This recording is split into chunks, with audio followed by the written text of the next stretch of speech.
Hey, how's it going? My name is Steven, and welcome to my algorithm tutorial series. The problem we have is called Add Two Numbers, and it's on Leetcode as Problem 2. It's a medium-level difficulty question dealing with linked lists. Let's dive in and try to understand the problem.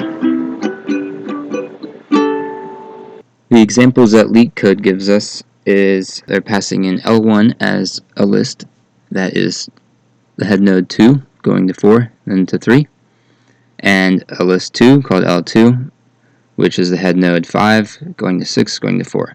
And if you just reverse these lists and put them in number form, you get 342 plus 465. Add these together, and you get 807. So our return value is going to be a list, though, remember, and in the same kind of reverse pattern. So it'll be 7 pointing to 0, pointing to 8. The return value is the head node of a list containing the digits that make up the sum, in the same backwards order pattern our parameters had. This might seem intimidating at first because our parameters and result list aren't pointing in a normal direction. But this problem is actually easier than one might think because we normally write down our addition operations. We start at the ones place, the back of the number, then go on to the tens place, and so on and so forth. Our 2 and 5 from the example are at the ones place, so we will start adding from the head of the list and carry any numbers over to the next element in some way. That's it. Let's figure it out. So let's find repeating patterns and other key concepts before we type this in our editor. We will have to be checking L1.val and L2.val to see if there is a value to add. If this value is null, then we know that we are at the end of the list, and L1 and L2 don't have to be the same lengths. We will be creating a result list that we store our sums into. Since linked lists don't have a back method, we will need to preserve where our variable is pointing to at the head of the list. To do this, we'll have to create a pointer variable that will add the sums into our result list. And back to that carrying problem, we can find out if our sum is greater than 9 by dividing the sum by 10. Oh, and the only numbers carry could be are 1 or 0. It takes some messing around with numbers to see that if you add 9 to itself, you get 18, and carry would equal 1. This concept isn't just at the front of everyone's memory. It takes a lot of algorithm practice to get better at seeing these concepts more quickly. Let's see what our time and space complexity could look like at this point. We will be adding memory by storing another list with at least m or n memory, depending which list is longer. So it will have O of max of m or n space. Since we are traversing the list side by side, our time complexity is the same, max of m or n, whichever is longer. So let's start coding. Let's create our variables. We'll create an empty list that will be our result, then a pointer to that list. Most people call it dummy. We can call it current. This is common as well. We need to store our sum, and we need to store a 0 or a 1 for our carry. We'll create a while loop that will go until both L1 and L2 are exhausted. If one list is exhausted before the other, we want to keep adding, so that's why we'll say while L1 or L2. So as long as L1.val is not null, we are not going to be adding L1's node value. We can update the sum to equal that value.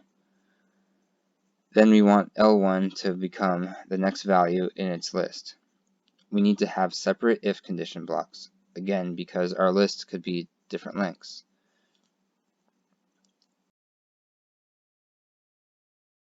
And before we add the sum to our list, we're going to want to add our carry value in case there is one, which there won't be for the first time around.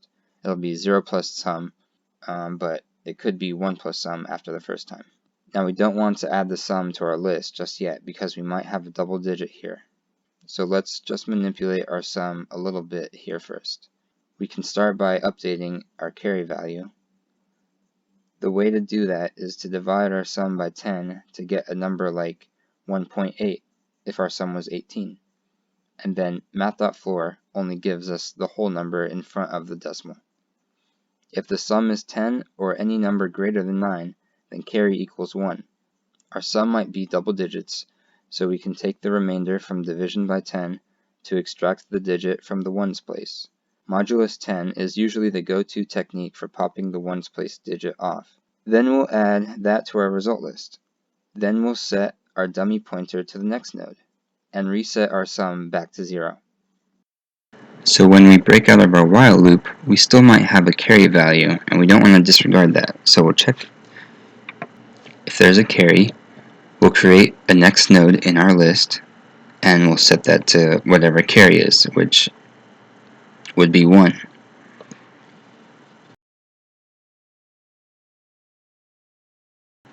And then we'll return our result at the head. Let's check if this works. And it works. Good job, guys. Alright, so let's test our code with a few edge cases. We'll make an L1 that starts at 8 and goes to 9, and an L2 that just is one number, 9. That way we can test out if it works for lists of 2 different lengths. These numbers are high numbers too, so they will have carry values that will test our carry method.